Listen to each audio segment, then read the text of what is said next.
Ta'ala says in the glorious Qur'an in Surah Ibrahim chapter number 14 verse number 1. Alif Lam Ra Kitabun anzalnahu ilayk litukhrij an-nas min adh-dhulumati ila an-nur. The book is revealed to thee in order to lead mankind from the depths of darkness into light.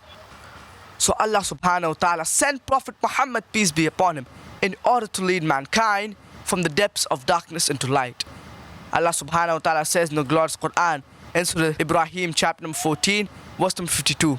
هذا بلاغ للناس ولينذروا به وليعلموا أنما هو إله واحد وليذكر أولو الألباب. Here is a message. Let them take warning therefrom and let them know that there's one God. Let men of understanding take heed. Allah subhanahu wa ta'ala says in the glorious Qur'an in Surah Baqarah chapter number 2 verse number 185. شهر رمضان الذي أنزل فيه القرآن هدى للناس وبينات من الهدى والفرقان. Ramadan is the month in which we have revealed the Qur'an, also clear signs of judgment between right and wrong.